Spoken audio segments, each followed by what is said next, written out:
तो इस तरह से देख रहे हैं कि जो पूरा ग्लाइकोलाइसिस है टोटल 10 स्टेप में संपन्न होता है। स्टेप नंबर 1 में क्या होता है, फास्फोरिलेशन, जिसमें ग्लूकोज 6 फास्फेट में कन्वर्ट हो जाता है। Then glucose 6 phosphate is isomerization होने के कारण फ्रुक्टोज 6 फास्फेट में, fructose 6 phosphate fructose 1,6 bis phosphate में, और fructose 1,6 bis phosphate being a highly unstable compound होने के कारण अल्डोलेज एंजाइम की उपस्थिति में 2 ट्राइओज फास्फेट में ब्रेक कर जाता है, जिसमें एक को ग्लिसरॉल्डिहाइड 3 फास्फेट या 3PGL भी इसको कहते हैं, फास्फोग्लिसरॉल्डिहाइड PGAL, और डाइहाइड्रोऑक्सी एसीटोन फास्फेट में कन्वर्ट हो जाता है।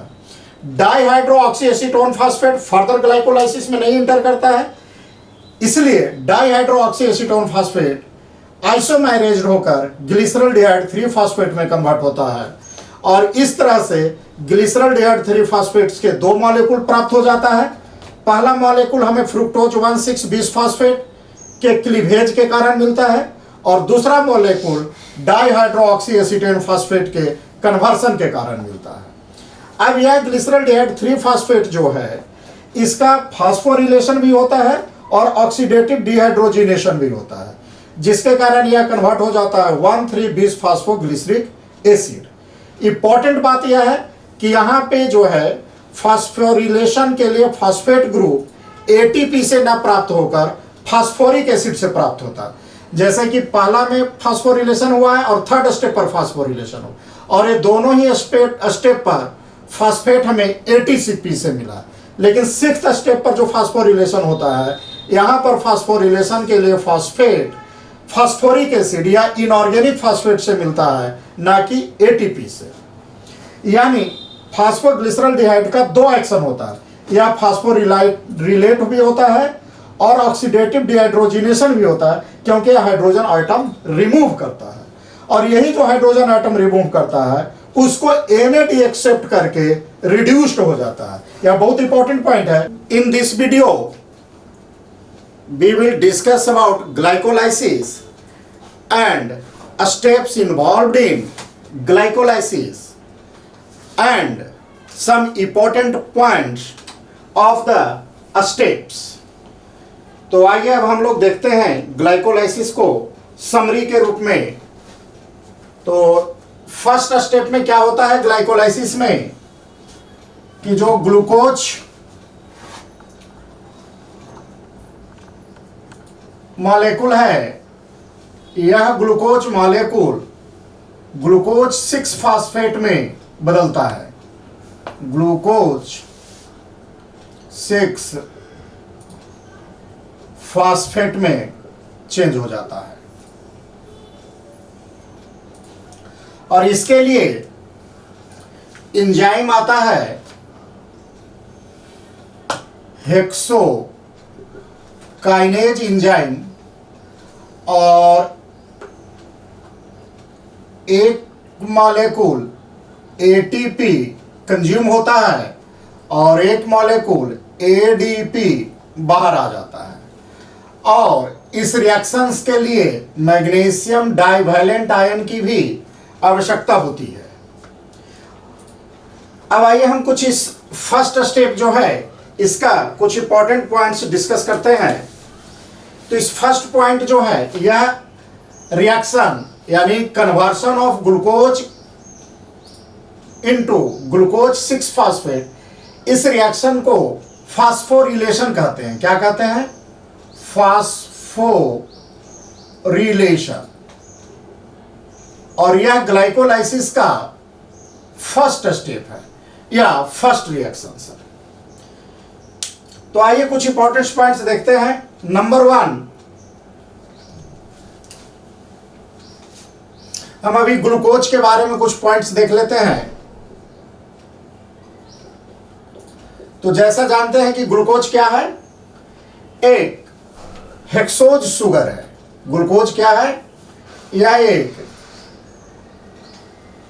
हेक्सोज शुगर है। हेक्सेज शुगर कहने का मतलब है कि इसमें कार्बन की संख्या कितनी है? 6 है, यानी इस ग्लूकोज में कार्बन की संख्या 6 है और यहां भी कार्बन की संख्या 6 ही रहता है। और हेक्सोज है, और हेक्सोज शुगर क्या है? यह अपने आप में क्या है? एक तरह का मोनोसैकेराइड है। और मोनोसैकेराइड क्या है? एक तरह का कार्बोहाइड्रेट है, कार्बोहाइड्रेट है। यानी कह सकते हैं कि ग्लाइकोलाइसिस जो है ग्लूकोज से तो शुरू हो रहा है, या यूं कहें यह क्या है? कार्बोहाइड्रेट का मेटाबॉलिज्म है। नेक्स्ट पॉइंट, ग्लूकोज से यह कॉमन रेस्पिरेटरी सबस्ट्रेट है। रेस्पिरेशन में बहुत सारे सबस्ट्रेट या कंपाउंड यूज होते हैं, लेकिन सबसे ज्यादा यूज होने वाला कौन है? ग्लूकोज है। इसलिए इसे हम लिख सकते हैं, याद रखें, मोस्ट कॉमन रेस्पिरेटरी सबस्ट्रेट। यह सबसे ज्यादा है, कॉमन है। नेक्स्ट पॉइंट, यह जो यदि आप बायोकेमिस्ट्री पढ़े होंगे या याद आ रहा हो तो ध्यान दें कि ग्लूकोज 2 तरह का था। ग्लूकोज जो है सिंपली एक को हम बोले थे डी ग्लूकोज, डेक्स्ट्रो ग्लूकोज, और एक को एल ग्लूकोज यानी लेवो ग्लूकोज। तो ग्लाइकोलाइसिस में जो होता है, यहां जो ग्लूकोज है यह डी ग्लूकोज है, यानी डी ग्लूकोज जो है ग्लाइकोलाइसिस में पार्टिसिपेट होता है, किंतु एल ग्लूकोज पार्टिसिपेट नहीं होता है। यानी D glucose takes part in glycolysis, और यह भाग नहीं लेता है। केवल यदि ऑप्शन में ऐसा पूछा जाए कि glycolysis starts with glucose, D glucose, L glucose, all, तो आपका आंसर आना चाहिए डी ग्लूकोज, क्योंकि यह ज्यादा पॉइंट एप्रोप्रिएट है। नेक्स्ट पॉइंट, यह जैसा कि आप जानते हैं कि ग्लाइकोलाइसिस कहां होता है, जो ऐसा कि इंट्रोडक्शन में बताए हैं, यह साइटोप्लाज्म में होता है, या साइटोसोल या साइटोप्लाज्म, या फर्स्ट ऑप्शन में लेते हैं, इसको सेकंड ऑप्शन में लेते हैं। तो एक्चुअल क्या होता है, जैसे देखिए यह सेल है, या सेल मेम्ब्रेन है, या न्यूक्लियस है हमारा। तो जो ग्लूकोज की एंट्री होती है एक्स्ट्रा सेलुलर मीडियम से इंट्रासेलुलर मीडियम में, यह ग्लूकोज है हमारा, यह जो ग्लूकोज इंटर करता है यह एक स्पेशल प्रोटीन की मदद से एंट्री इसकी होती है। उस प्रोटीन को हम लोग कहते हैं ग्लूट प्रोटीन। इसे क्या कहते हैं? GLUT protein.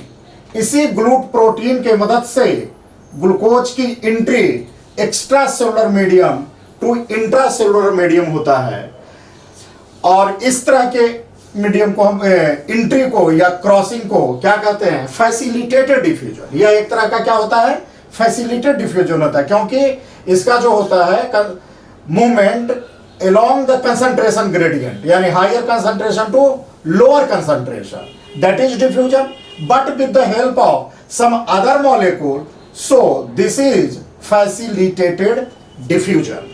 यानी एक पॉइंट और नोट कर सकते हैं कि एंट्री ऑफ ग्लूकोज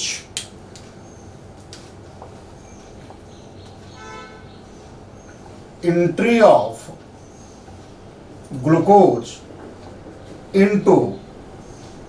सेल, यह कैसा होता है? फैसिलिटेटेड डिफ्यूजन से होता है। किस तरह से होता है?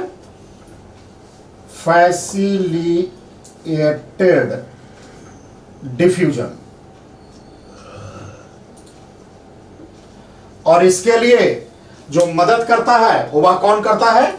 कर रहा है GLUT protein, by help of GLUT protein. Actually यह जो ग्लूट है इसका पूरा नाम है ग्लूकोज ट्रांसपोर्टर। इसको क्या कहते हैं? Glucose transporter. Next point glucose से रिलेटेड यह है कि यह जो ग्लूकोज है एक स्टेबल कंपाउंड होता है। स्टेबल कंपाउंड कहने का मतलब कि लेस रिएक्टिव होता है, यह ज्यादा रिएक्टिव रिएक्शन में भाग नहीं लेना चाहता है। यह क्या है? ग्लूकोज लेस एक्टिव और स्टेबल कंपाउंड। अब देखिए इसके कारण क्या होता है, चूंकि यह लेस एक्टिव है और यदि इसकी एक्टिविटी को बढ़ाया नहीं जाएगा तो क्या होगा कि ग्लाइकोलाइसिस फर्दर नहीं चल पाएगा। इसके लिए ही इस रिएक्शन को कैरी करता है सेल, जिसके कारण क्या होता है कि ग्लूकोज जो है लेस एक्टिव से मोर एक्टिव में कन्वर्ट हो जाता है। तो इस किसके कारण मोर एक्टिव में कन्वर्ट होता है? वह फास्फोरिलेशन है। तो फास्फोरिलेशन, तो आइए जानते हैं इसके बारे में। फास्फोरिलेशन किसको कहते हैं?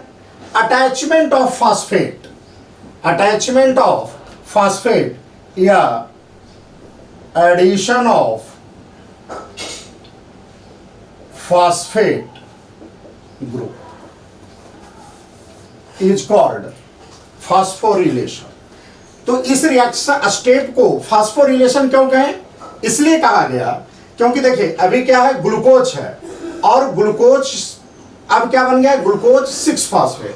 तो इस रिएक्शन में होता यह है कि एटीपी जो ट्राइफॉस्फेट है अपना एक फास्फेट ग्रुप ग्लूकोज को दे देता है, जो कि ग्लूकोज के छठे कार्बन से जाकर अटैच हो जाता है। इसलिए ग्लूकोज कन्वर्ट हो जाता है ग्लूकोज 6 फास्फेट में, और ट्राइफॉस्फेट का एक फास्फेट चूंकि यूज हो जाता है इसलिए यह डाइफॉस्फेट बनकर बाहर चला आता है। और यहां पे जो एंजाइम आता है वह एंजाइम आता है हेक्सोकाइनेज। अब यह addition of phosphate is called phosphorylation. Next point क्या है इसमें कि यह जो रिएक्शन है काफी तेजी से होता है, स्पॉन्टेनियस होता है। यह रिएक्शन क्या होता है? Spontaneous and irreversible reaction. यदि इरिवर्सिबल नहीं होता तो क्या होता है, जैसा कि जो हम देखे थे कि ग्लूट प्रोटीन के मदद से ग्लूकोज सेल के अंदर आ रहा था तो यह फिर सेल के बाहर चला जाता, यह सेल के कहां चला जाता है? ग्लूकोज फिर वंस अगेन यह एग्जिट कर जाता। तो जैसे ही ग्लूकोज सेल के अंदर आता है इसका फास्फोरिलेशन हो जाता है, यानी इससे ग्लूकोज से अब क्या हो जाता है कि इस ग्लूकोज पर फास्फेट अटैच हो जाता है। तो इस फास्फेट को अटैच होने के कारण यह अब सेल के बाहर नहीं जा पाता है। और तो इसका जो इस फास्फोरिलेशन है इसका 2 बेनिफिट होता है। तो पहला बेनिफिट क्या हो रहा है कि फास्फोरिलेशन होने के कारण ग्लूकोज मॉलिक्यूल अब सेल के बाहर नहीं जा पाता है, यानी now glucose does not exit the cell, cell के बाहर नहीं जा सकता है। दूसरा बेनिफिट इसका यह है फास्फोरिलेशन का कि जो ग्लूकोज स्टेबल कंपाउंड था या लेस रिएक्टिव था, फास्फोरिलेशन होने के बाद यह एक्टिव हो जाता है, इसकी रिएक्टिविटी बढ़ जाती है। यानी कह सकते हैं लेस एक्टिव या स्टेबल ग्लूकोज जो है यह कन्वर्ट हो जाता है मोर एक्टिव ग्लूकोज में। यही कारण है मोर एक्टिव ग्लूकोज। और मोर एक्टिव ग्लूकोज कहने का मतलब क्या है? Glucose 6 phosphate, glucose 6 phosphate. यही कारण है कि कहीं कहीं ग्लूकोज 6 फास्फेट को एक्टिवेटेड ग्लूकोज भी कहा जाता है। ग्लूकोज 6 फास्फेट को क्या कहते हैं? एक्टिवेटेड ग्लूकोज कहा गया है। तो यह दो हमारा बेनिफिट होता है फास्फोरिलेशन का। नंबर 1, फास्फोरिलेशन होने के कारण क्या होता है कि ग्लूकोज अब सेल के बाहर नहीं जा पाता है, और दूसरा, ग्लूकोज जो एक स्टेबल कंपाउंड था वह अब एक मोर रिएक्टिव कंपाउंड में कन्वर्ट हो जाता है। और देखिए यहां क्या होता है, नेक्स्ट पॉइंट, इस फास्फोरिलेशन में मैक्सिमम लॉस ऑफ एनर्जी होता है, मैक्सिमम लॉस ऑफ एनर्जी है। किंतु यह जो लॉस ऑफ एनर्जी होता है, ध्यान रहे, हीट के फॉर्म में होता है। किस फॉर्म में होता है? हीट के फॉर्म में आता है।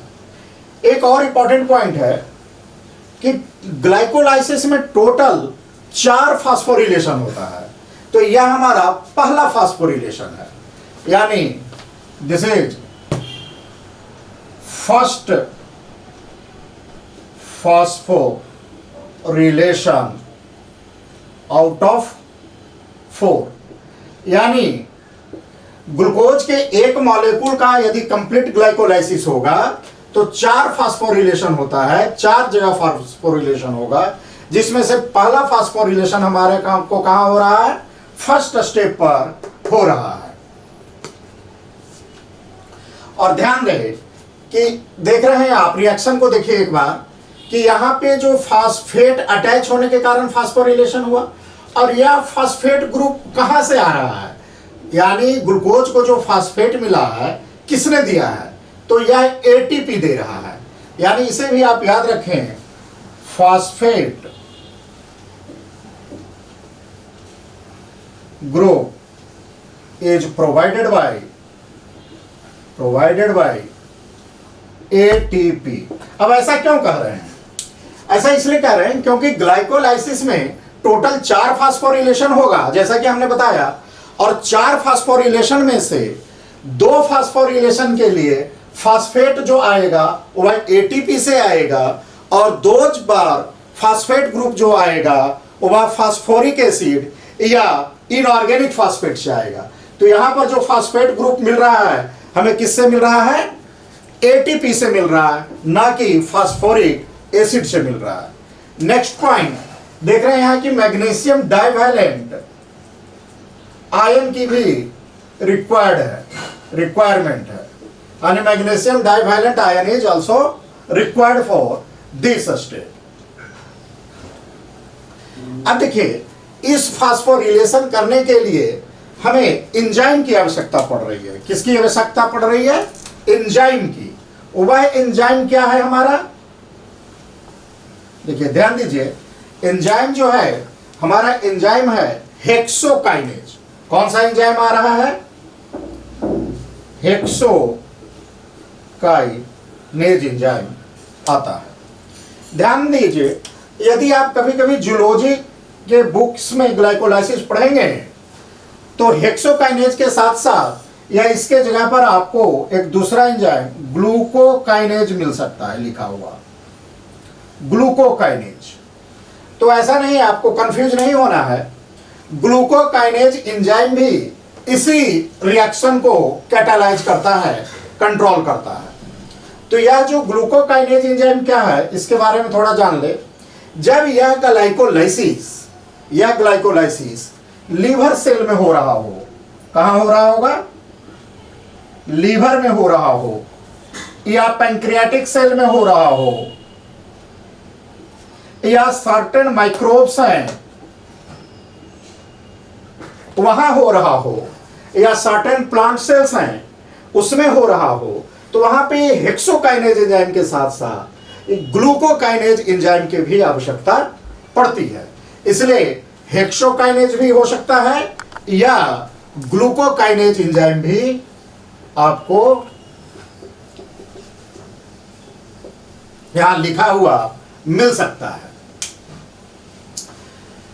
नेक्स्ट पॉइंट, तो अब हम थोड़ा फास्फोरिलेशन के बारे में जानते हैं। ग्लूकोज 6 फास्फेट,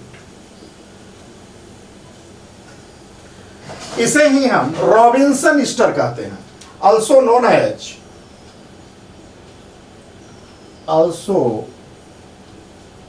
एज, इसे हम रॉबिन्सन ईस्टर बोलते हैं। क्या बोलते हैं? Robinson Easter. ध्यान रहे, ग्लूकोज 6 फास्फेट को हम लोग क्या बोलते हैं? रॉबिन्सन ईस्टर बोलते हैं। रेगुलेशन, यानी इस रिएक्शन कैसे रेगुलेट करता है या कैसे कंट्रोल होता है। तो इस रेगुलेशन के बारे में सबसे इंपॉर्टेंट बात है कि यह जो एंजाइम है, एंजाइम हेक्सोकाइनेज,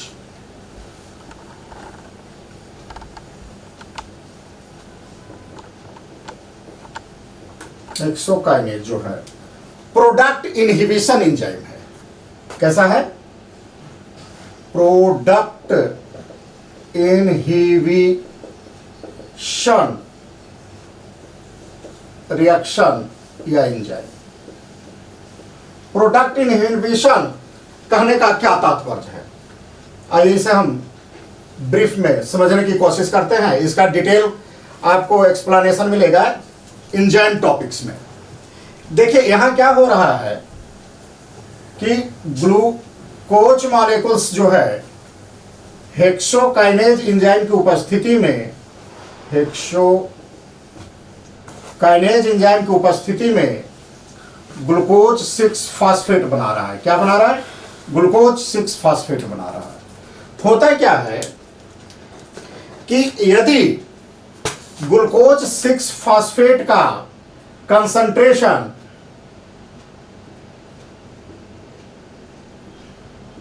एक खास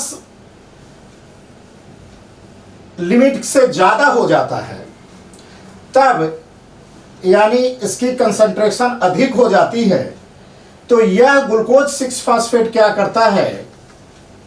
हेक्सोकाइनेज को, इसकी एक्टिविटी को स्लो डाउन कर देता है। क्या कर देता है? स्लो डाउन कर देता है, या और भी ज्यादा होता है तो इसे स्टॉप कर देता है, यानी इनहिबिट कर देता है। कहता है अब तुम काम ना कर। और जब हेक्सोकाइनेज अपना काम करना बंद कर देगा, तब क्या होगा कि ग्लूकोज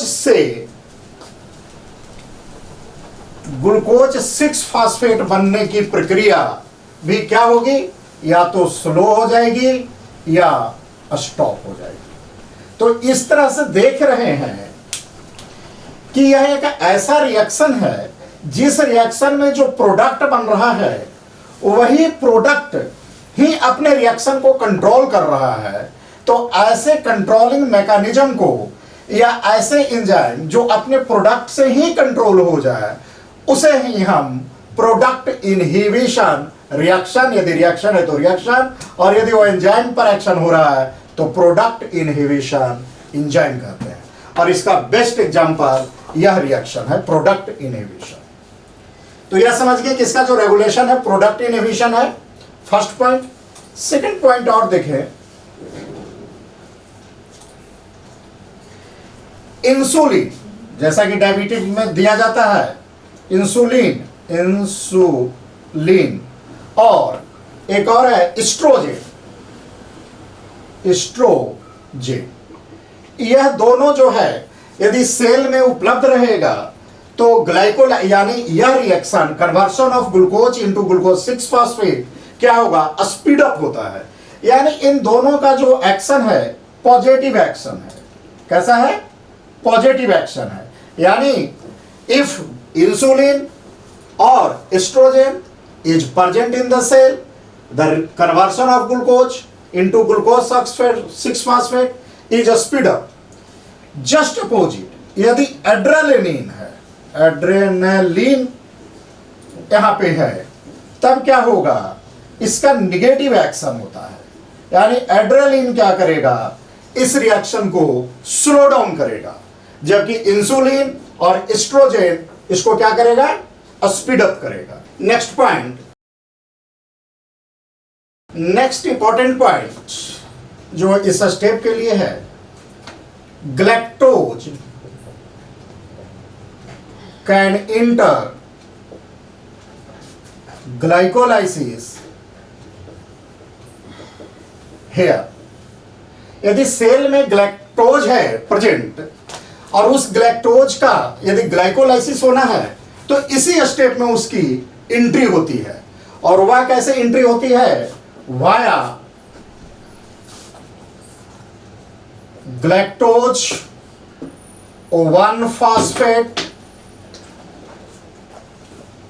या ग्लूकोज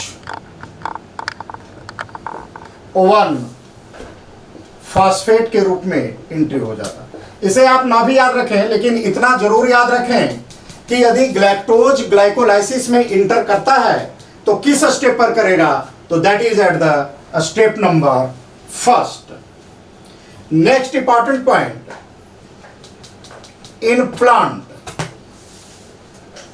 प्लांट में पार्टिकुलरली क्या होता है, जैसा कि फोटोसिंथेसिस से हम जानते हैं कि फोटोसिंथेसिस होता है तो क्या बनता है, सुक्रोज। अब यह जो सुक्रोज बनता है, ध्यान दीजिए,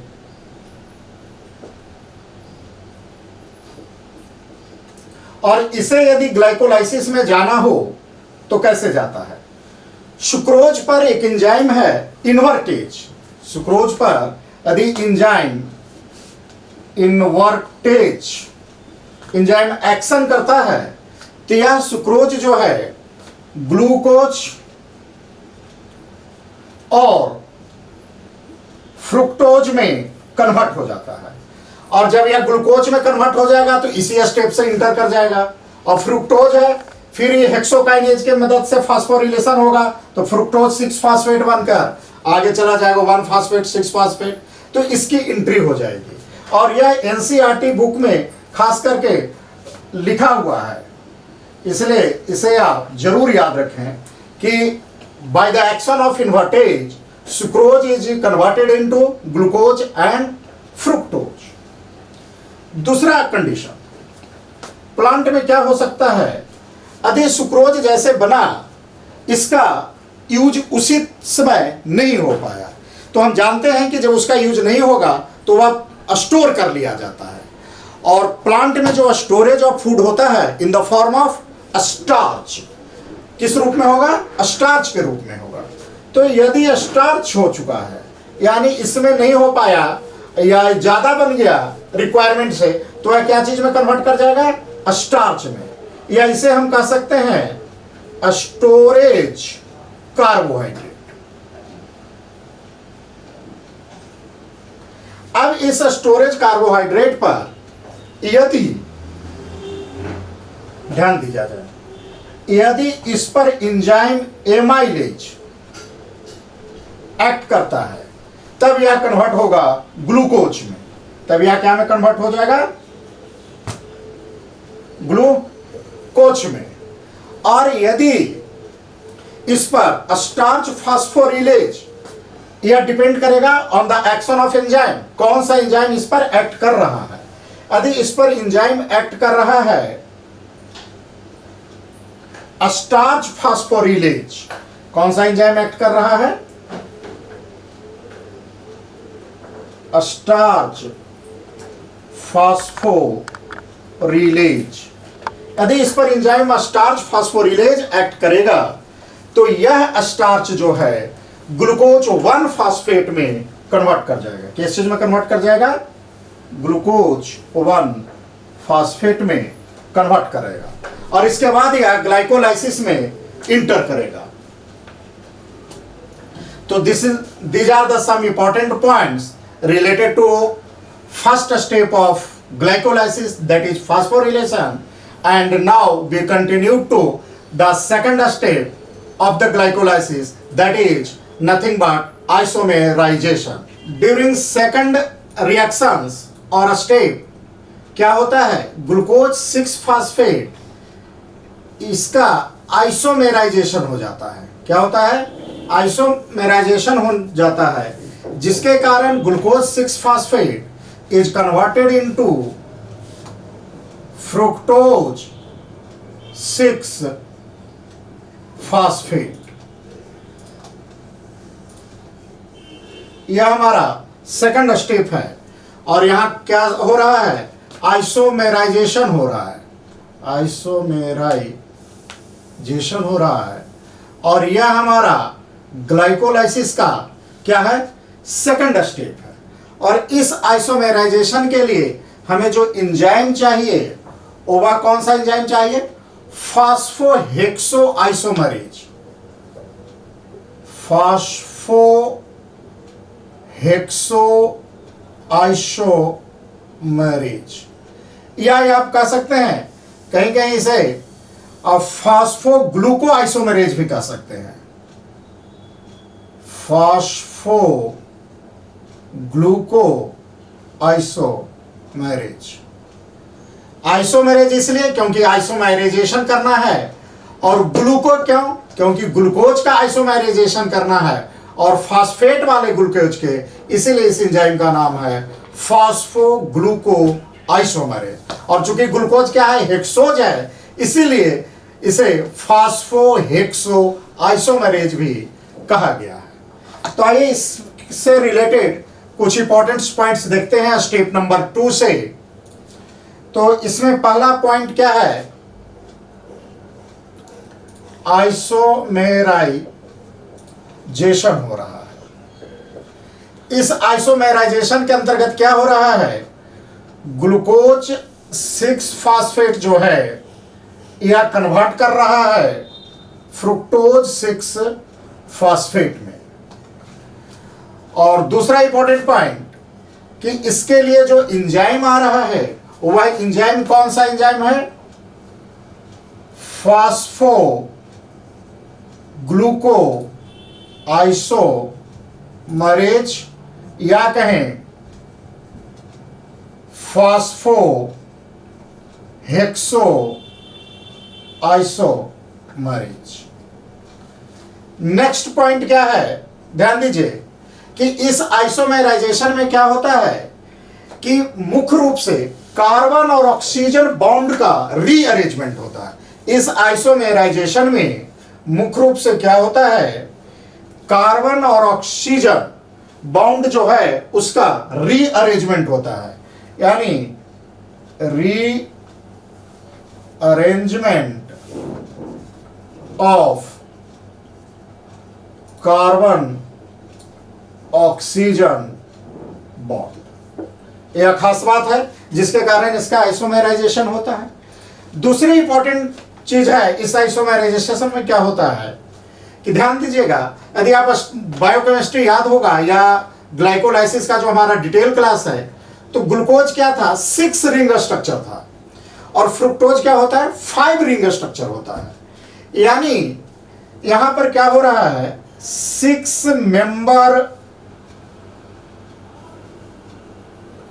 रिंग स्ट्रक्चर कंपाउंड जो है वह कन्वर्ट कर जा रहा है 5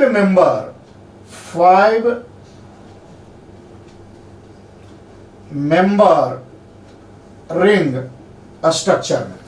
यदि सिंपली देखना चाहें तो ऐसा है, जैसे आप देखिएगा यहां पर क्या है हमारा ग्लूकोज 6 फास्फेट। यदि इसे आप स्ट्रक्चर देखेंगे तो यूं बनेगा, यह ऑक्सीजन हो जाएगा,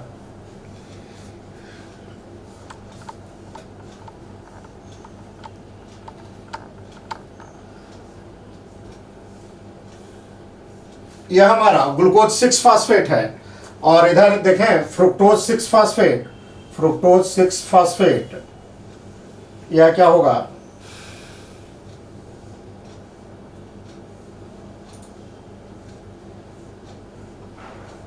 यह हमारा फ्रुक्टोज 6 फास्फेट है। यहां पर देखिए कार्बन यहां होगा 1 2 3 4 5 6, यहां होगा हमारा 6 कार्बन, 5 4 3 2 1 2 3 4 5 6। तो यहां देख रहे हैं यहां पर इसमें फास्फेट जो है इस यहाँ पे फॉस्फेट अटैच रहता है और यहाँ पर फॉस्फेट अटैच रहता है, इसीलिए 6 फॉस्फेट। अब देखिए यहाँ पर इस मेंबर में 6 मेंबर है रिंग स्ट्रक्चर और यह है 5 मेंबर रिंग स्ट्रक्चर। अब रिंग स्ट्रक्चर देख रहे हैं तो इसमें देख रहे हैं कि ग्लूकोज 6 फॉस्फेट में क्या हो रहा है, केवल छठा कार्बन जो है रिंग के बाहर है।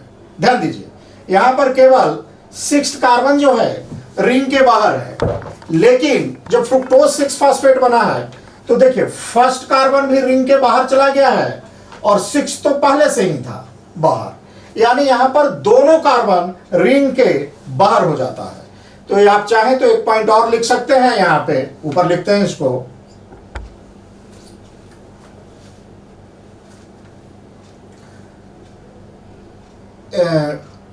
in fructose 6 phosphate both first and 6th carbon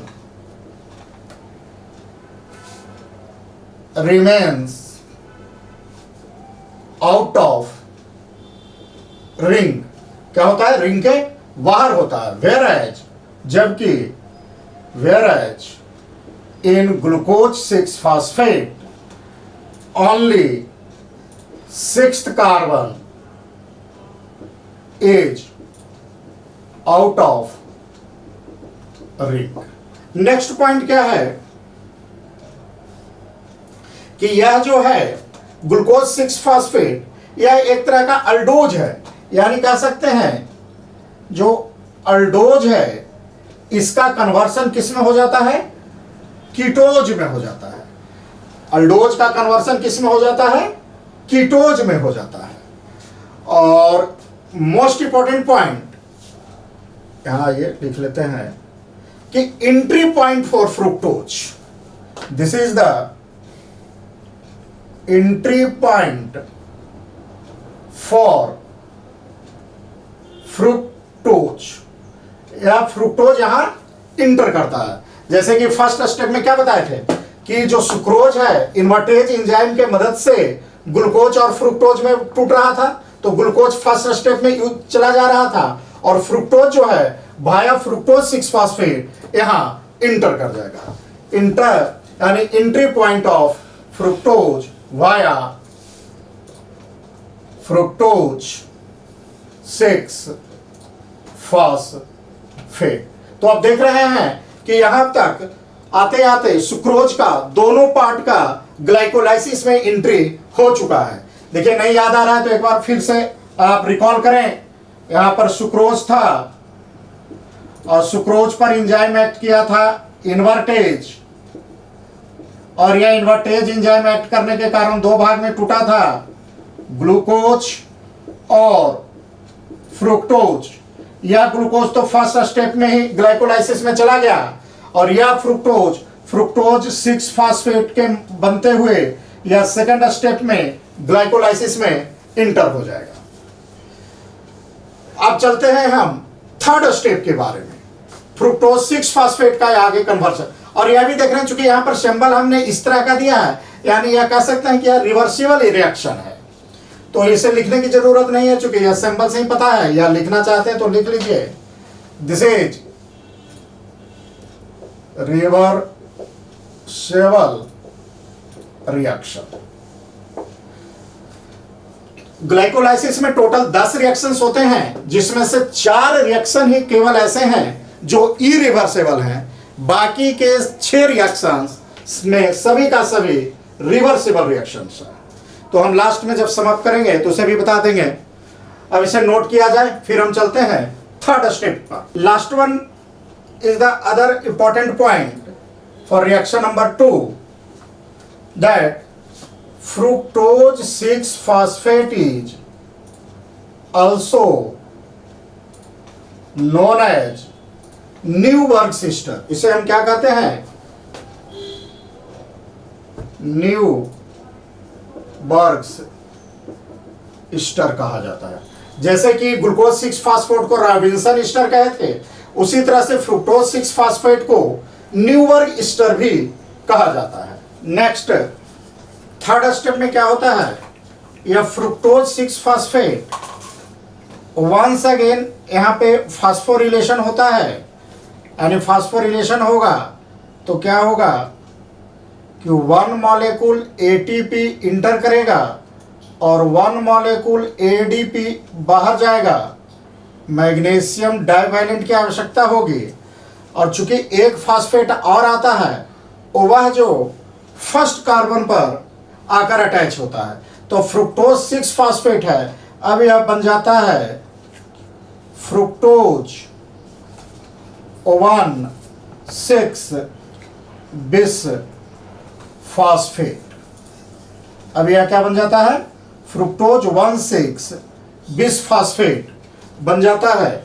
यानी यहां जो एक्शन हो रहा है या रिएक्शन, वह क्या हो रहा है? फास्फोरिलेशन हो रहा है। और यह हमारा ग्लाइकोलाइसिस का कौन सा स्टेप है? 3rd स्टेप है। और यहां पर जो एंजाइम आ रहा है वह आ रहा है फास्फोफ्रुक्टोकाइनेज। कौन सा एंजाइम है? फास्फोफ्रुक्टोकाइनेज। यानी फास्फोफ्रुक्टोकाइनेज एंजाइम की उपस्थिति में फ्रुक्टोज 6 फास्फेट जो है फ्रुक्टोज 1,6 बिस फास्फेट में कन्वर्ट हो जाता है। तो आइए 1-2 पॉइंट इसका देखते हैं। तो नंबर 1 यहां जो है क्या हो रहा है? फास्फोरिलेशन हो रहा है, यानी अटैचमेंट ऑफ, क्या हो रहा है? Attachment of phosphate, addition of phosphate group. और यह फास्फेट कहां से आ रहा है? Phosphate group provided by ATP. और देखिए यह जो फास्फोरिलेशन है सेकंड टाइम है। फर्स्ट टाइम फर्स्ट पर हुआ था और सेकंड टाइम जो है 3rd स्टेप पर हो रहा है। यानी यह जो है सेकंड फास्फोरिलेशन है, यह सेकंड टाइम का फास्फोरिलेशन हुआ। और इसमें ध्यान दीजिए, इस रिएक्शन के लिए 2 इनहिबिशन का काम करता है। कुछ इनहिबिटर हैं जैसे ग्लूकागोन, इसका एक इंपॉर्टेंट इनहिबिटर है,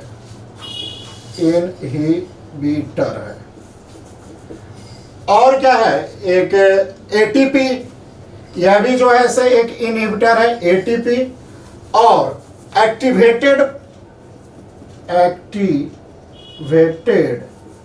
एडेनोसिन मोनोफॉस्फेट, यह दोनों भी इनहिबिटर का ही काम करता है इस रिएक्शन के लिए।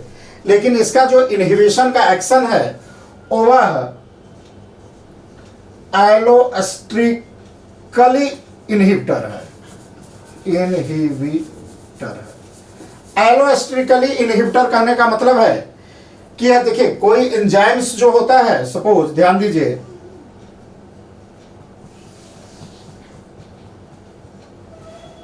यह एंजाइम्स है और एंजाइम्स में 2 साइट होता है। यह जो साइट 1 है और यह साइट 2 है।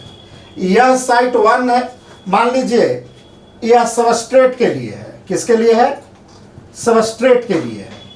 यानी सबस्ट्रेट से एंजाइम यहां एक्ट करेगा, अटैच होगा और उस पर एक्शन होगा। उसके अलावे भी कुछ साइट्स होते हैं अदर देन सबस्ट्रेट। यह जो साइट है H2, यह है अदर देन सबस्ट्रेट। इस साइट को ही एलोएस्ट्रिक साइट बोलते हैं। इसे क्या बोलते हैं? एलोएस्ट्रिक साइट। और इस पर एलोएस्ट्रिक साइट पर क्या होता है कि कुछ कंपाउंड को अटैच होने से इसकी एक्टिविटी बढ़ती है और कुछ कंपाउंड को अटैच होने से उसकी एक्टिविटी कमती है। तो यह जो एंजाइम है यहाँ पे फास्फोफ्रुक्टोकाइनेज एंजाइम जो है, यह फास्फोफ्रुक्टो एंजाइम क्या है? एलोएस्ट्रिकली इनहिबिटेड होता है। किससे? एटीपी से और एएमपी से। नेक्स्ट पॉइंट इसमें देखा जाए कि यह जो है first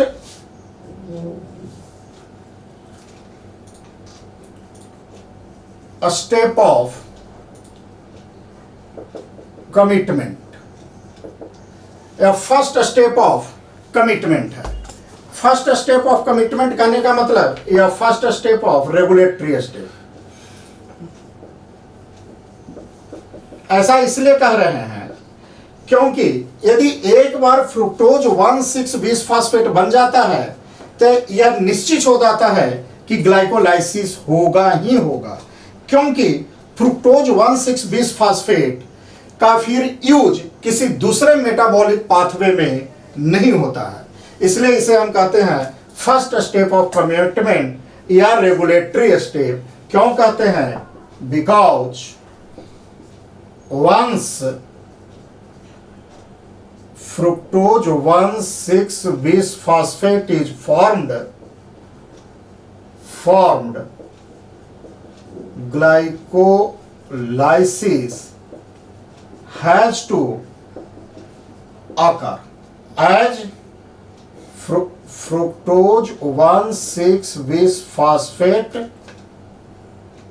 not used in other metabolic pathway। Next point, यह जो फ्रुक्टोज 1,6-बिसफॉस्फेट बना है इसे ही हम फ्रुक्टोज 1,6-बिसफॉस्फेट जो बना है, फ्रुक्टोज 1,6-बिसफॉस्फेट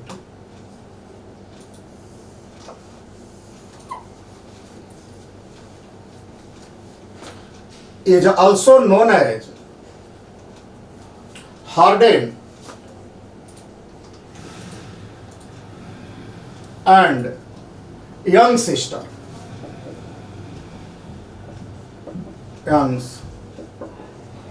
कहते हैं। जैसे कि ग्लूकोज 6-फास्फेट को क्या कह रहे थे? Robinson Easter. फ्रुक्टोज 6-फास्फेट को क्या कह रहे थे? Newberg Easter. उसी तरह से फ्रुक्टोज 1,6-बिसफॉस्फेट को हार्डन एंड यंग सिस्टर के नाम से भी जाना जाता है। नेक्स्ट फोर्थ स्टेप में चलते हैं। अब इस स्टेप में क्या होता है, ध्यान दीजिए, एक एंजाइम आता है अल्डोलेज। एंजाइम कौन सा है? अल्डोलेज। अल्डोलेज एंजाइम की उपस्थिति में क्या होता है? फ्रुक्टोज 1,6-बिसफॉस्फेट दो भाग में ब्रेक हो जाता है। एक बनता है ग्लिसरॉल्डिहाइड 3-फास्फेट। क्या बनता है? ग्लिसरॉल्डिहाइड 3-फास्फेट।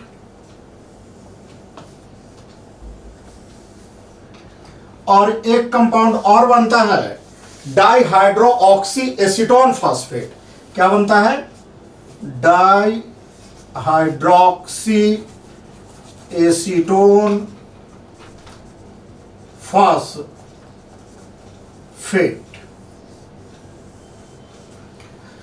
डाइहाइड्रोऑक्सी एसीटोन फास्फेट, और यहां पर यह जो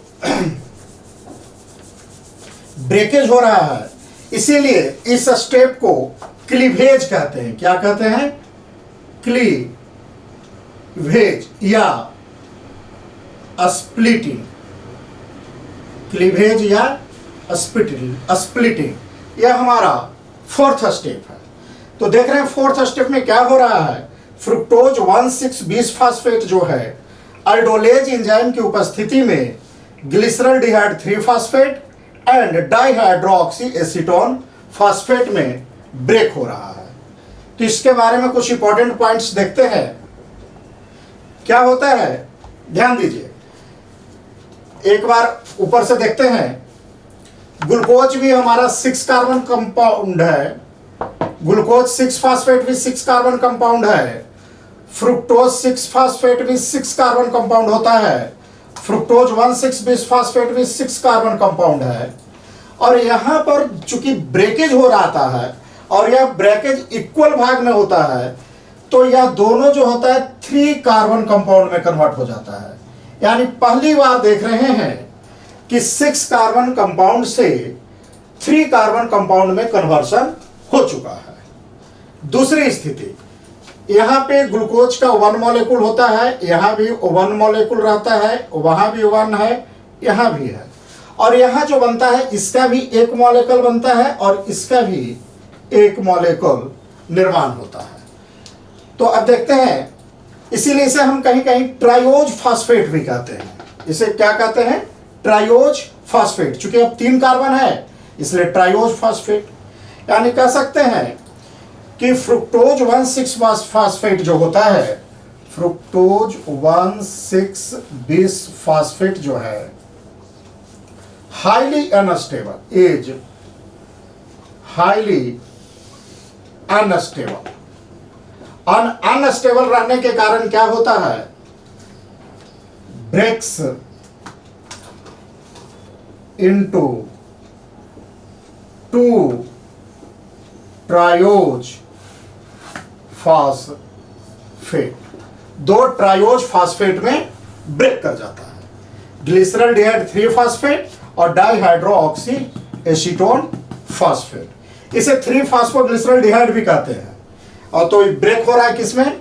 एक हो रहा है 3 फास्फोग्लिसरॉल्डिहाइड एंड, और किस चीज में ब्रेक हो रहा है? डाइहाइड्रोऑक्सी एसीटोन फास्फेट, यह 2 में ब्रेक हो जा रहा है। और किस एंजाइम के उपस्थिति में हो रहा है? अल्डोज एंजाइम की उपस्थिति में। इसके लिए एंजाइम कौन सा चाहिए? अल्डोलेज। ऐसे अल्डोलेज एंजाइम को पूरा नाम यहां पे लिखा जाता है फ्रुक्टोज 1,6 फास्फेट अल्डोलेज। ऐसे इसका पूरा नाम होगा फ्रुक्टोज 1,6 फास्फेट अल्डोलेज। इसे ही सिंपली में अल्डोलेज लिख दिया जाता है तो इसे गलत नहीं माना जाएगा। और next, that is the most important point, कि यहां पे जो फ्रुक्टोज 1,6 फास्फेट का ब्रेक होता है वह तीसरे और चौथे कार्बन के बीच में होता है। किसके कार्बन के बीच में होता है? तीसरे और चौथे कार्बन के बीच में होता है। जब भी इसका ब्रेकेज होगा तो तीसरे और चौथे कार्बन के बीच में होता है। जैसे फ्रुक्टोज 1,6 फास्फेट का थोड़ा सा ध्यान दीजिए, अगर इसका डायग्राम बनाएंगे तो इस तरह से बनेगा।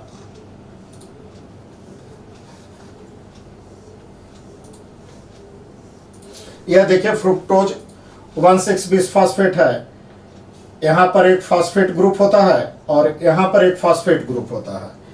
यह कार्बन का पहला कार्बन, दूसरा, तीसरा, चौथा, पांचवा और छठा, यह हमारा है फ्रुक्टोज 1,6 फास्फेट। और इसकी जो ब्रेकिंग होती है, क्लीवेज होता है, वह होता है तीसरे और चौथे कार्बन के बीच में होता है। ब्रेकेज कहां होगा? तीसरे और चौथे कार्बन के बीच में होगा। यानी लिख सकते हैं फ्रुक्टोज 1,6 फास्फेट ब्रेक्स बिटवीन, कहां ब्रेक करता है? Third and fourth, third and fourth carbon. This is the most important point. Next, step number 5। Step number 5 में क्या होता है कि स्टेप नंबर 4 में फ्रुक्टोज 1,6 फास्फेट ग्लिसरॉल्डिहाइड 3 फास्फेट और डाइहाइड्रोऑक्सी एसीटेन फास्फेट में कन्वर्ट हुआ था। अब यह दोनों आपस में आइसोमेराइज कर जाता है, यानी यह भी रिवर्सिबल रिएक्शन है। यहां क्या होता है? एक एंजाइम आता है ट्रायोज फास्फेट आइसोमरेज। यह हमारा 5वां स्टेप है। और यहां पे जो एंजाइम आ रहा है वह है ट्रायोज फॉस्फेट आइसोमरेज, यानी यहां पर जो एक्शन हो रहा है किसका हो रहा है? आइसोमेराइजेशन का, आइसोमेराइजेशन या आइसोमेराइजेशन हो रहा है फोर्थ स्टेप पर। तो फिफ्थ स्टेप में क्या हो रहा है, ध्यान दीजिए, कुछ इंपॉर्टेंट पॉइंट्स है। पहला इंपॉर्टेंट पॉइंट्स है कि फोर्थ स्टेप में जो ग्लिसरॉल्डिहाइड और डाइहाइड्रो ऑक्सी एसीटेन फास्फेट बना था, यह तो ग्लाइकोलाइसिस में भाग ले सकता है, लेकिन यह ग्लाइकोलाइसिस में डायरेक्टली भाग नहीं ले सकता है। यानी डाइहाइड्रो oxy acetone phosphate does not directly go into glycolysis, या डायरेक्टली नहीं जाता है, लेकिन यह जो है ग्लिसरॉल्डिहाइड 3 फास्फेट या कहें 3 फास्फोग्लिसरॉल्डिहाइड जो है, यह डायरेक्टली इंटर्स इनटू ग्लाइकोलाइसिस। तो जब 3 फास्फोग्लिसरॉल्डिहाइड डायरेक्टली जा सकता है और यह नहीं जा सकता है, तब होता क्या है कि यह जो डाइहाइड्रो ऑक्सी एसीटोन फास्फेट है, यह आइसोमेराइज होकर ग्लिसरॉल्डिहाइड 3 फास्फेट में बदल जाता है। इसलिए क्या करता है, hence dihydro oxy acetone phosphate isomerised into 3 phosphoglyceraldehyde. कहने का मतलब कि अब यह इनडायरेक्ट रूप से यह क्या हो सकता है, ग्लाइकोलाइसिस में भाग लेता है, यानी कह सकते हैं इनडायरेक्टली इंटर्स इनटू ग्लाइकोलाइसिस। यह डायरेक्टली इंटर करेगा और यह इनडायरेक्टली इंटर करेगा। नेक्स्ट इंपॉर्टेंट पॉइंट यहां पर है फोर्थ स्टेप के लिए कि यही स्टेप है जहां पे अभी तक देखिए ग्लूकोज का एक मॉलिक्यूल था, इसका एक मॉलिक्यूल था, फ्रुक्टोज 6 फास्फेट इसका भी। अब यहां पर क्या हो गया कि ग्लिसरॉल्डिहाइड 3 फास्फेट का एक मॉलिक्यूल तो डायरेक्ट इसके क्लीवेज से आया था, फ्रुक्टोज 1,6 फास्फेट का, और एक मॉलिक्यूल डाइहाइड्रो ऑक्सी एसीटेन के कन्वर्सन से आएगा। यानी यहां पर एक और मॉलिक्यूल ऐड हो जाएगा। यानी अब हम कहें तो ग्लिसरॉल्डिहाइड का 2 मॉलिक्यूल हमें प्राप्त हो गया। यानी as a result of 5th step we get second molecule of glyceraldehyde 3 phosphate and now it becomes total 2 molecules। तो यह इंपॉर्टेंट पॉइंट है कि इसमें क्या देखिएगा कि यहां पे second molecule of 3 phosphoglyceraldehyde is obtained by isomerization of dihydroxy acetone phosphate, और इस तरह से 10 टोटल मॉलिक्यूल ऑफ 3 फास्फोग्लिसरॉल्डिहाइड बिकम्स 2। इसके टोटल मॉलिक्यूल्स कितने हो जाते हैं? 2 हो जाते हैं। तो ध्यान दीजिए कि पहला मॉलिक्यूल जो होता है वो 1 मॉलिक्यूल, यानी दैट इज फर्स्ट मॉलिक्यूल, यह कहां से आ रहा है? डायरेक्टली फ्रॉम फ्रुक्टोज 1,6 बिसफॉस्फेट के क्लीवेज से, directly from cleavage of fructose 1,6 bisphosphate. Fructose 1,6 bisphosphate के होने से। और जो एक मॉलिक्यूल और है हमारा, यानी सेकंड मॉलिक्यूल, वह कहां आ रहा है? डाइहाइड्रो ऑक्सी एसीटोन के आइसोमेराइजेशन से, from isomerisation of डाइहाइड्रो oxy acetone phosphate. तो इस तरह से देख रहे हैं कि टोटल 2 मॉलिक्यूल्स ऑफ हमें 3 फॉस्फोग्लिसरॉल्डिहाइड का बन जा रहा है। यही इस पॉइंट का इंपॉर्टेंट पॉइंट है कि यहां से हमें 2 मॉलिक्यूल प्राप्त हो चुका है। तो अब चलते हैं नेक्स्ट स्टेप में, ग्लिसरॉल्डिहाइड। चूंकि यह तो अब फर्दर ग्लाइकोलाइसिस में इंटर करेगा नहीं, अब यह इसमें कन्वर्ट हो जाएगा और यह अब ग्लाइकोलाइसिस में आगे इंटर करेगा। तो हम चलते हैं 6th स्टेप में। 6th स्टेप में क्या होता है? यह जो ग्लिसरॉल्डिहाइड 3 फॉस्फेट या 3 फॉस्फोग्लिसरॉल्डिहाइड है, यह कन्वर्ट करता है इसका ऑक्सीडेटिव डिहाइड्रोजिनेशन और फास्फोरिलेशन, दोनों क्रिया साथ साथ होती है। यानी यहां पर फास्फोरिलेशन का भी एक्शन होता है और डिहाइड्रोजिनेशन का भी एक्शन होता है, जिसके कारण यह क्या बनता है? 1,3 बिस फॉस्फोग्लिसरॉल्डिहाइड या ग्लिसरिक एसिड भी कह सकते हैं, 1,3 बिस फॉस्फोग्लिसरिक एसिड। यह जो बनता है इसमें 2 एक्शन होता है। पहला क्या होता है? फास्फोरिलेशन होता है।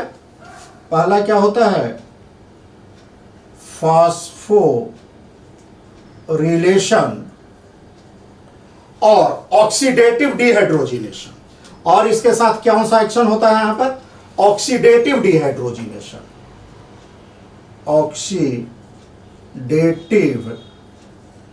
डिहाइड्रोजिनेशन। यहां यानी यहां पर 2 एक्शन हो रहा है, फास्फोरिलेशन का भी हो रहा है और ऑक्सीडेटिव डिहाइड्रोजिनेशन का भी एक्शन हो रहा है।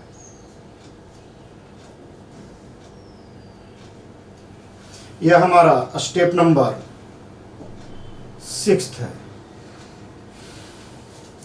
तो आइए ध्यान दीजिए, और यहां पर क्या होता है, बड़ा इंपॉर्टेंट घटना घटती है। यहां पे NAD,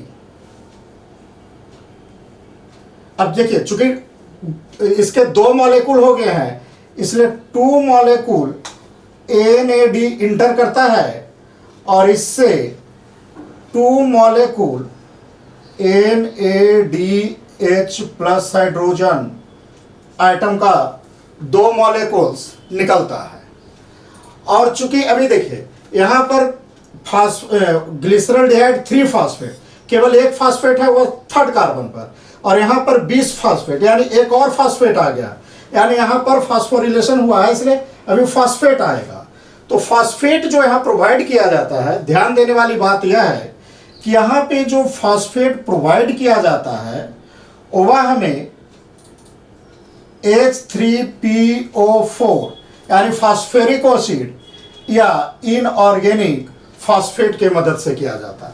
तो चूंकि इसके 2 मॉलिक्यूल हैं, इसलिए 2 मॉलिक्यूल ऑफ फॉस्फोरिक एसिड की रिक्वायरमेंट होती है, जिसके कारण यह दोनों ही मॉलिक्यूल के फर्स्ट कार्बन को फॉस्फोरिलेटेड करता है।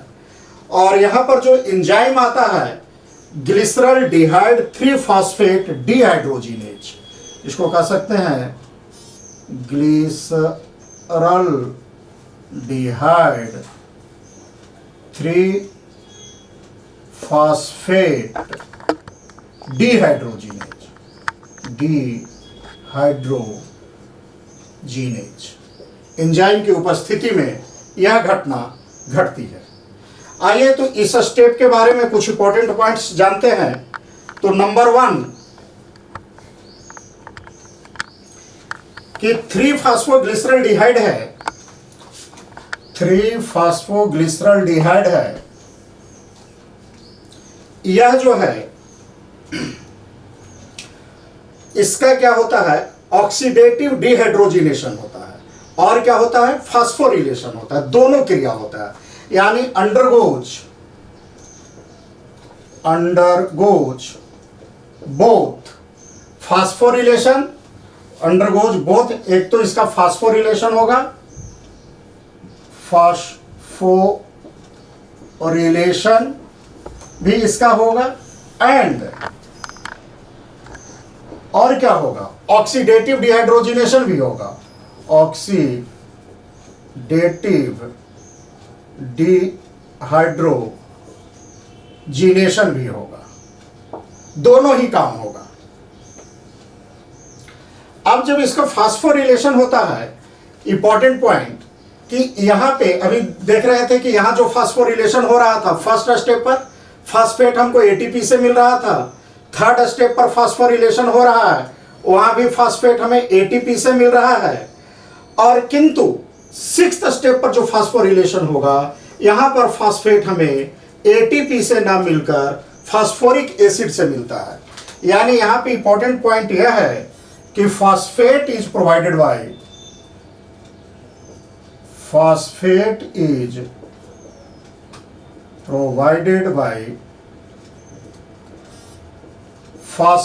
एसिड या इनऑर्गेनिक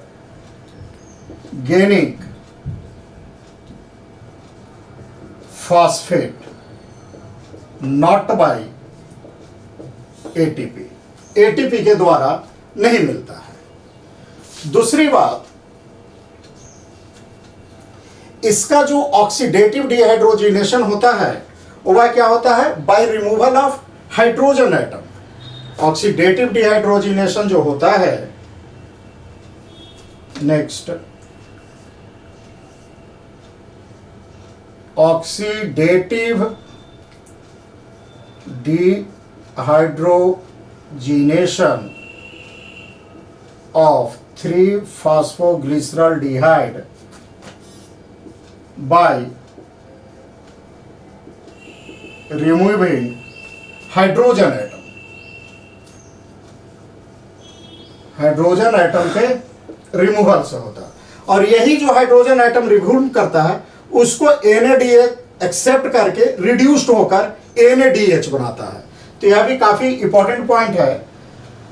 और NAD जो क्या होता है, NAD इज रिड्यूस्ड, NAD क्या होगा, रिड्यूस्ड कर जाता है, reduced by accepting hydrogen atom. Hydrogen atom को एक्सेप्ट करके यह क्या हो जाता है, रिड्यूस्ड कर जाता है। और ध्यान दें, यह जो ग्लाइकोलाइसिस में पहला कंपाउंड मिला है जो हाईली एनर्जी रिच कंपाउंड होता है, 1,3-बिसफॉस्फोग्लिसरिक एसिड जो है फर्स्ट हाईली रिच कंपाउंड है। यही कारण है कि जस्ट इसके बाद हमें एटीपी का जनरेशन होगा। यानी 1,3-बिसफॉस्फोग्लिसरिक एसिड, बिसफॉस्फोग्लिसरिक acid is the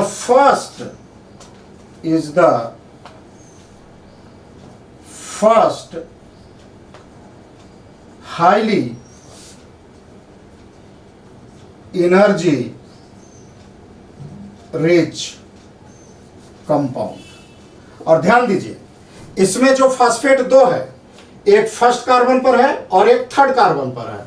तो जो फर्स्ट कार्बन पर फास्फेट होता है वह रिच्ड कंपाउंड होता है, ना कि थर्ड कार्बन वाला पर। यानी ध्यान दीजिए, एक तो है फर्स्ट कार्बन फास्फेट है, यह जो होता है लो एनर्जी बाउंड होता है, सॉरी फर्स्ट वाला हाई एनर्जी बाउंड होता है, और एक जो है थर्ड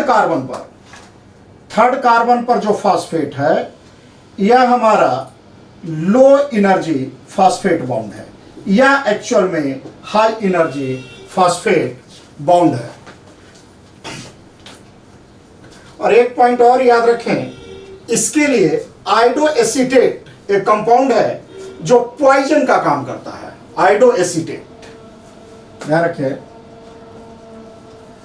आयोडोएसीटेट इज ए potent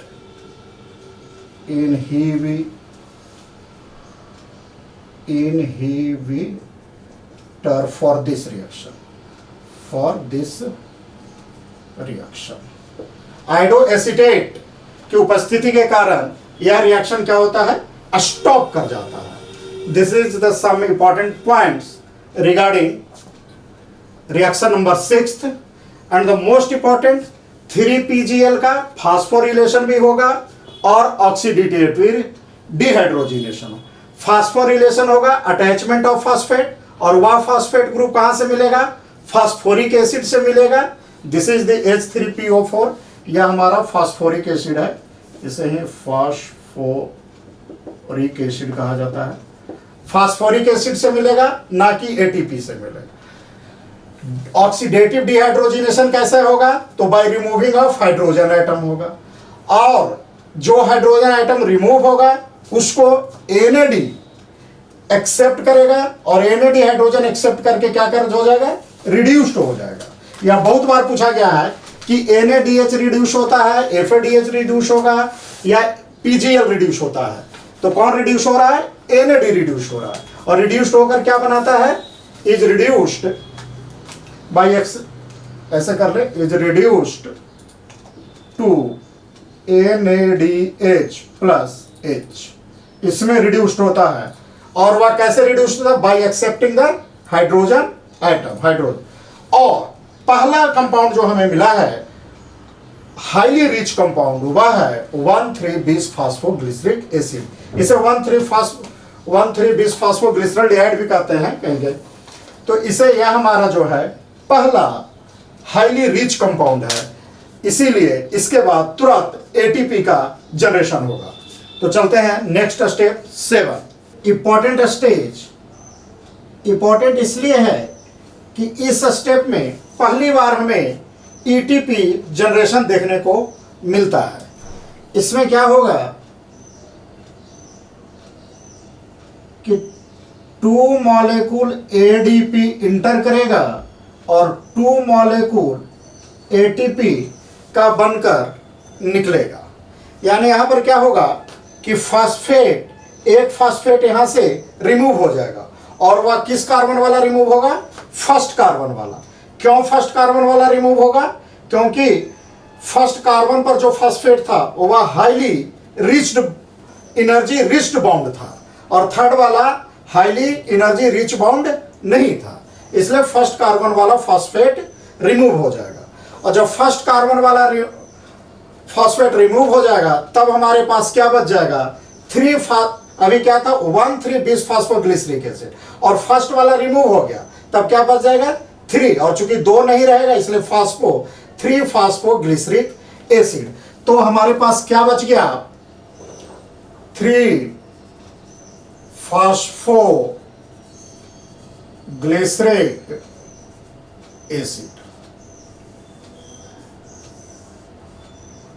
और चूंकि देख रहे हैं कि यहां पे ही ग्लिसरॉल्डिहाइड 2 मॉलिक्यूल हो गया था, इसलिए यह भी 2 मॉलिक्यूल रहेगा और यह भी 2 मॉलिक्यूल रहेगा, और यह क्या होगा, यह 3 कार्बन कंपाउंड होगा और यह भी 3 कार्बन कंपाउंड होगा। और चूंकि फास्फेट रिमूव हो रहा है, तो देखिए फर्स्ट पर क्या हो रहा था, फास्फेट ऐड हो रहा था, तो उसे हम कह रहे थे फास्फोरिलेशन, और जब फास्फेट रिमूव होगा तब उसे हम क्या कहेंगे, डीफास्फोरिलेशन, डीफास्फोरिलेशन।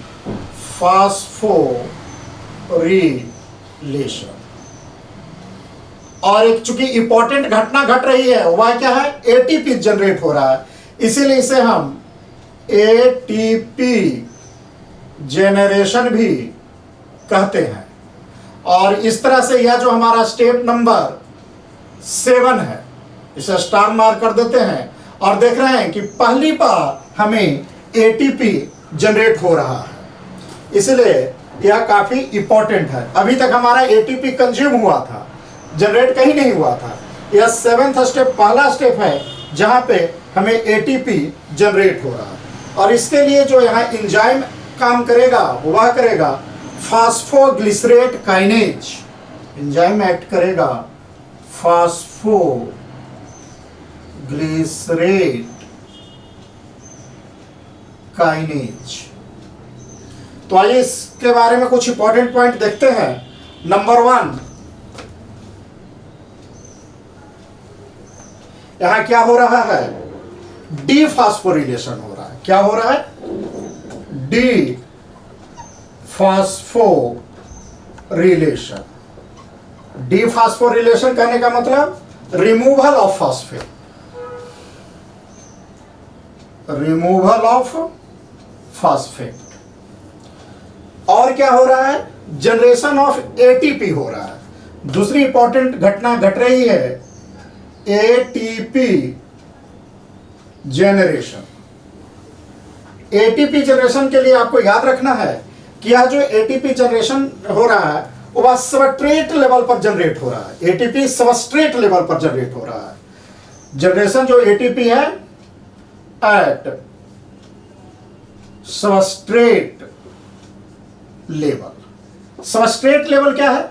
सबस्ट्रेट लेवल कहने का मतलब कि डायरेक्ट सबस्ट्रेट से, कंपाउंड से फॉस्फेट रिमूव किया गया और डाइफॉस्फेट के द्वारा एक्सेप्ट करके ट्राइफॉस्फेट में कन्वर्ट हो गया। इसे ही हम सबस्ट्रेट लेवल फास्फोरिलेशन कहते हैं।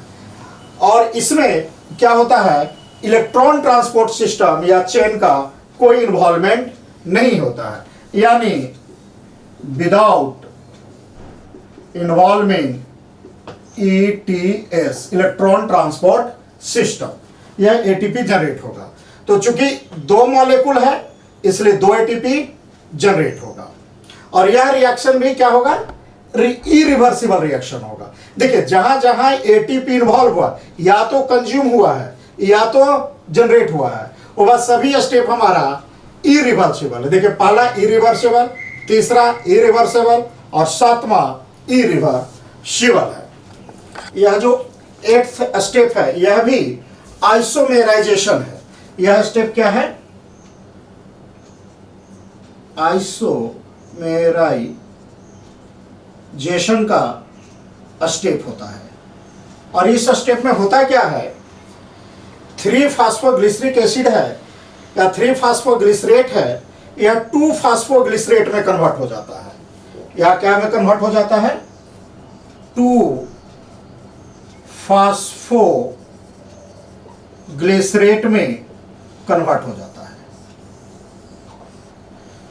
और चूंकि यह 2 मॉलिक्यूल है इसलिए यह 2 मॉलिक्यूल और यह 3 कार्बन कंपाउंड रहता है। अब इस आइसोमेराइजेशन में हुआ क्या कि जो फास्फेट 3rd कार्बन पर था वह 2 कार्बन पर शिफ्ट कर जाता है। सिंपल यही होता है। और इसके लिए जो एंजाइम आता है वह होता है फास्फोग्लिसरोम्यूटेज। यहां पर जो एंजाइम आएगा फास्फोग्लिसरोम्यूटेज। यहां ध्यान दीजिएगा आइसोमेराइजेशन हो रहा है लेकिन एंजाइम आइसोमेरेज ना आकर म्यूटेज आता है। इसलिए म्यूटेज आता है क्योंकि फंक्शनल ग्रुप का चेंजिंग होता है, इसीलिए यहां पर म्यूटेज आता है। और म्यूटेज एंजाइम भी एक तरह का क्या होता है? आइसोमेरेज एंजाइम का ही टाइप है। तो यहां पर आइसोमेराइजेशन में क्या हो रहा है? एक पॉइंट नोट करते हैं। आइसोमेराइजेशन के कारण क्या हो रहा है? Phosphate shifted from second carbon position to third carbon position to second carbon position. यहां पर क्या हो रहा है कि आइसोमेराइजेशन होने के कारण जो फास्फेट 3rd कार्बन पर था वह शिफ्ट करके 2nd कार्बन पर चला जाता है। और यहां पर जो एंजाइम आता है वो कौन आता है? म्यूटेज क्लास का आता है, फास्फोग्लिसरो म्यूटेज एंजाइम जो है वह कौन है? फास्फोग्लिसरो म्यूटेज, यानी म्यूटेज एंजाइम है, नॉट आइसोमेरेज। तो ऐसा नहीं समझे कि आइसोमेरेज में एंजाइम है, म्यूटेज गलत लिखा गया, क्योंकि म्यूटेज एंजाइम जो है यह भी एक टाइप का आइसोमेरेज एंजाइम ही है, और यह जो रिएक्शन है रिवर्सिबल रिएक्शन होता है। Next step that is ninth step. Ninth step में क्या होता है? यह जो 2 फास्फोग्लिसरेट है यह एनोलेज एंजाइम की उपस्थिति में, यहां पर एंजाइम आता है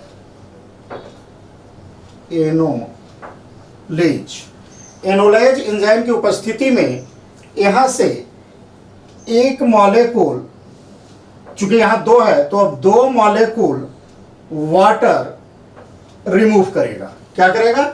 2 मॉलिक्यूल वाटर रिमूव करेगा, और रिमूवल ऑफ वाटर को हम क्या बोलते हैं? डिहाइड्रेशन। यानी जो 9th स्टेप होने जा रहा है वह कौन सा होने जा रहा है? डिहाइड्रेशन का। डिहाइड्रेशन यह हमारा 9th स्टेप। तो क्या होता है? एनोलेज एंजाइम की उपस्थिति में 2 फास्फोग्लिसरेट जो है डिहाइड्रेट हो जाता है, और यह कन्वर्ट करता है 2 फास्फोइनोल 2 फास्फो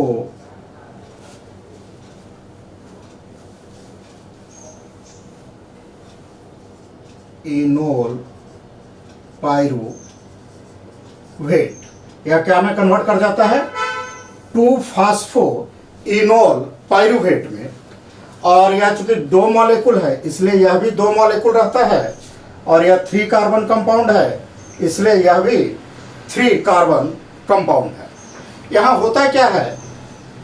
पहला डिहाइड्रेशन की प्रोसेस होगा, यानी रिमूवल ऑफ वाटर होगा, एंजाइम एनोलेज होगा, और सबसे इंपॉर्टेंट बात यह होता है, यहां भी देखिए फास्फेट सेकंड कार्बन पर भी है, और यहां भी फास्फेट सेकंड कार्बन पर ही रहता है, किंतु इसमें फास्फोग्लिसरेट में जो फास्फेट सेकंड कार्बन पर होता है वह लो एनर्जी स्टेट में रहता है, लेकिन फास्फोइनोल पायरुवेट में वही फास्फेट हाई एनर्जी बाउंडेड हो जाता है। यानी यही इस रिएक्शन का सबसे खास बात है कि यहां लिख सकते हैं, ऊपर लिख देते हैं, इन 2 phosphoenol pyruvate phosphate raise to high energy phosphate bond, high energy phosphate bond, high energy phosphate bond में यह बदल जाता है, और इस तरह से बदलने के कारण 2 फास्फोइनोल पायरुवेट जो है हमें दूसरी बार हाई एनर्जी कंपाउंड मिलता है। पहला हाई एनर्जी कंपाउंड कौन मिला था? 1,3-bis फास्फोग्लिसरिक एसिड, और दूसरा कौन मिल रहा है हमें? 2 phosphoenol pyruvate. 2 phosphoenol pyruvate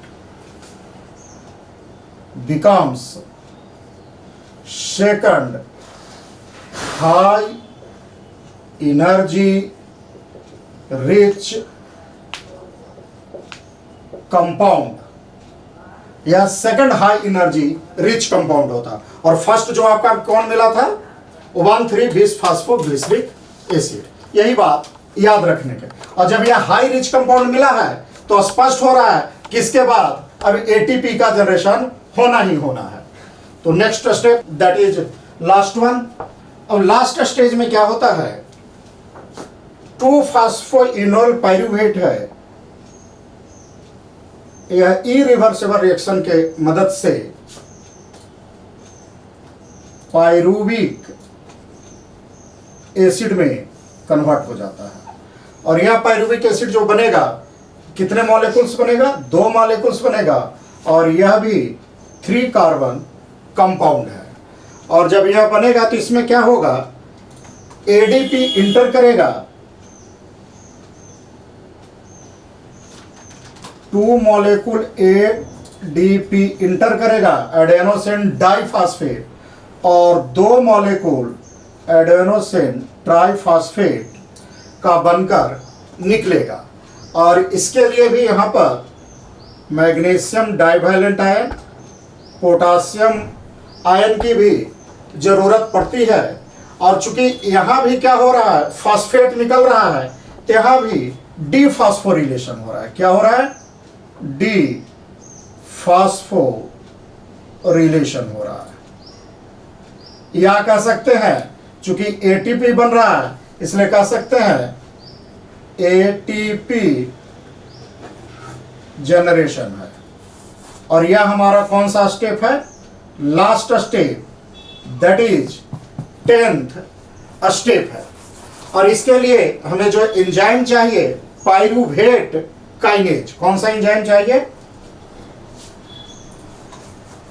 pyruvate kinase enzyme की उपस्थिति में 2-फॉस्फोइनोल पायरुवेट जो है पायरुविक एसिड में कन्वर्ट हो जाता है। इसके बारे में देखिए, कहीं कहीं क्या होता है पायरुविक एसिड के बारे में यहाँ पे लिखा जाता है पायरुवेट लिखा रहता है। क्या लिखा रहता है? पायरुवेट लिखा रहता है। तो पायरुविक एसिड लिखा हो या पायरुवेट लिखा हुआ हो, दोनों में कोई खास डिफरेंस नहीं होता है। आइए थोड़ा सा समझ लेते हैं। देखिए, यदि जो है CH3COCOH यानी C3H4O3, यह हमारा क्या है? पायरुविक एसिड है। यह क्या है? हमारा पायरुविक एसिड है।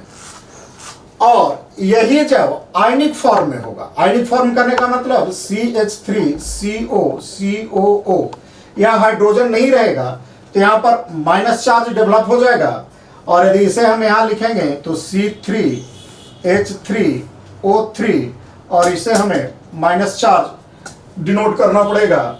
देखिए थे, तो यही हमारा हो गया पायरुवेट। यह जो है से हमारा क्या है? पायरुवेट। यानी कह सकते हैं कि आयनिक फॉर्म जो है पायरुविक एसिड का, ionic form of pyruvic acid is pyruvate. वही हमारा पायरुवेट है। इसलिए पायरुविक एसिड कहा जाए या पायरुवेट कहा जाए, कोई खास अंतर नहीं है। तो इस तरह से देख रहे हैं कि जो पूरा ग्लाइकोलाइसिस है टोटल 10 स्टेप में संपन्न होता है। स्टेप नंबर 1 में क्या होता है? फास्फोरिलेशन, जिसमें ग्लूकोज 6 फास्फेट में कन्वर्ट हो जाता है। Then glucose 6 phosphate is isomerization होने के कारण फ्रुक्टोज 6 फास्फेट में, फ्रुक्टोज 6 फास्फेट फ्रुक्टोज 1,6 बिसफॉस्फेट में, और fructose 1,6 bisphosphate being a highly unstable compound होने के कारण अल्डोलेज एंजाइम की उपस्थिति में 2 ट्राइओज फास्फेट में ब्रेक कर जाता है, जिसमें एक को ग्लिसरॉल्डिहाइड 3 फास्फेट या 3PGL भी इसको कहते हैं, फास्फोग्लिसरॉल्डिहाइड PGAL, और डाइहाइड्रो ऑक्सी एसीटोन फास्फेट में कन्वर्ट हो जाता है। डाइहाइड्रो oxy acetone phosphate further glycolysis में नहीं इंटर करता है, इसलिए डाइहाइड्रो ऑक्सी एसीटोन फास्फेट आइसोमेराइज्ड होकर ग्लिसरॉल्डिहाइड 3 फास्फेट में कन्वर्ट होता है। और इस तरह से ग्लिसरॉल्डिहाइड 3 फास्फेट्स के 2 मॉलिक्यूल प्राप्त हो जाता है। पहला मॉलिक्यूल हमें फ्रुक्टोज 1,6 बिसफॉस्फेट के क्लीवेज के कारण मिलता है, और दूसरा मॉलिक्यूल डाइहाइड्रो ऑक्सी एसीटोन फास्फेट के कन्वर्सन के कारण मिलता है। अब यह ग्लिसरॉल्डिहाइड 3 फास्फेट जो है इसका फास्फोरिलेशन भी होता है और ऑक्सीडेटिव डिहाइड्रोजिनेशन भी होता है, जिसके कारण यह कन्वर्ट हो जाता है 1,3 बिसफॉस्फोग्लिसरिक एसिड। इंपॉर्टेंट बात यह है कि यहाँ पे जो है फास्फोरिलेशन के लिए फास्फेट ग्रुप एटीपी से न प्राप्त होकर फास्फोरिक एसिड से प्राप्त होता है। जैसे कि पहला में फास्फोरिलेशन हुआ है और थर्ड स्टेप पर फास्फोरिलेशन हो, और ये दोनों ही स्टेप पर फास्फेट हमें एटीसीपी से मिला। लेकिन सिक्स्थ स्टेप पर जो फास्फोरिलेशन होता है, यहाँ पर फास्फोरिलेशन के लिए फास्फेट फास्फोरिक एसिड या इनऑर्गेनिक फास्फेट से मिलता है, ना कि एटीपी से। यानी फास्फोग्लिसरॉल्डिहाइड का दो एक्शन होता है, या फास्फोरिलेट भी होता है और ऑक्सीडेटिव डिहाइड्रोजिनेशन भी होता है, क्योंकि हाइड्रोजन आइटम रिमूव करता है। और यही जो हाइड्रोजन आइटम रिमूव करता है उसको NAD एक्सेप्ट करके रिड्यूस्ड हो जाता है। यह बहुत इंपॉर्टेंट पॉइंट है कि इस स्टेप पर रिडक्शन किसका होता है, तो NAD का रिडक्शन होता है, और वो रिडक्शन होकर क्या बनता है, NADH+ में बनता है, और हाइड्रोजन आयन को एक्सेप्ट करते हुए वह रिड्यूस होता है। उसके बाद जो बनता है 1,3-बिस-फास्फोग्लिसरिक एसिड बना, यह हाईली रिच कंपाउंड होता है, एनर्जी रिच कंपाउंड होता है, और उसमें भी दो फास्फेट है, एक थर्ड कार्बन पर और एक फर्स्ट कार्बन पर। तो थर्ड कार्बन वाला फास्फेट एनर्जी बाउंड रिच नहीं होता है, फर्स्ट कार्बन वाला होता है। इसीलिए नेक्स्ट स्टेप में एटीपी जनरेट हो जाता है या डीफॉस्फोरिलेशन होता है, यानी फर्स्ट कार्बन वाला फास्फेट क्या होता है, एडीपी एक्सेप्ट करके बाहर चला जाता है ट्राइफॉस्फेट बनते हुए। इसीलिए इसको डीफॉस्फोरिलेशन कह रहे हैं, क्योंकि फास्फेट रिमूव हो रहा है और एटीपी का जनरेशन हो रहा है, इसलिए एटीपी जनरेशन हो रहा है। यानी यह फर्स्ट कंपाउंड है जो हाईली एनर्जी रिच बाउंडेड है। उसके बाद यह चूंकि फर्स्ट कार्बन वाला फास्फेट निकल गया तो अब 3 पर बच गया, इसलिए बच गया 3-फास्फोग्लिसरिक एसिड। अब यह आइसोमेराइजेशन के अंदर चला जाता है और आइसोमेराइज करके 2-फास्फोग्लिसरेट में कन्वर्ट हो जाता है, और 2-फास्फोग्लिसरेट फिर डिहाइड्रेशन में चला जाता है, यानी यहां से वाटर रिमूव होता है एनोलेज एंजाइम की उपस्थिति में, जिसके कारण 2-फास्फोग्लिसरेट 2-फास्फोइनोल पाइरूवेट में कन्वर्ट हो जाता है। और फिर से यहाँ देखिए, यहाँ भी 2 फास्फेट, यहाँ भी फास्फेट सेकंड कार्बन पर और यहाँ भी फास्फेट सेकंड कार्बन, लेकिन अंतर यह होता है कि फास्फोइनोल पाइरूवेट में जो फास्फेट सेकंड कार्बन पर होता है वह हाईली एनर्जी रिच बाउंड होता है, इसलिए यह सेकंड कंपाउंड है जो हाईली एनर्जी रिच बाउंडेड है। और जब हाईली रिच बाउंडेड हो गया तब इसका डीफॉस्फोरिलेशन होगा, यानी वह उतना एनर्जी संभाल नहीं पाएगा, इसलिए वह फास्फेट रिमूव हो जाता है, और उसके लिए एडीपी आता है और एटीपी लेकर बाहर चला जाता है, और इसके लिए एंजाइम आता है पाइरूवेट काइनेज। एक बात ध्यान देने वाली है कि जहां पे भी एटीपी इन्वॉल्व हो रहा है या रिलीज हो रहा है, वह स्टेप आपका क्या है, इरिवर्सिबल है, जैसे first number, third number, 7th number और 10th नंबर। बाकी सभी स्टेप जो है रिवर्सिबल स्टेप्स होते हैं। और दूसरी स्टेज आप देखें, जहां भी एटीपी का इन्वॉल्वमेंट है वहां पे एंजाइम के नाम में काइनेज जुड़ा हुआ है। जैसे पहला देखिए हेक्सोकाइनेज, दूसरा जो है थर्ड स्टेप पर फ्रुक्टोकाइनेज, और 7th स्टेप पर फास्फोग्लिसरेट काइनेज, यहाँ भी काइनेज है, और 10th स्टेप पर भी जो एंजाइम है उसके लास्ट में भी काइनेज एंजाइम है। तो यह थोड़ा सा ब्रेन में रखेंगे तो आपको याद रहेगा। तो और यह भी देख रहे हैं कि एक ग्लूकोज मॉलिक्यूल से 2 पाइरूवेट या पाइरूविक एसिड का निर्माण होता है।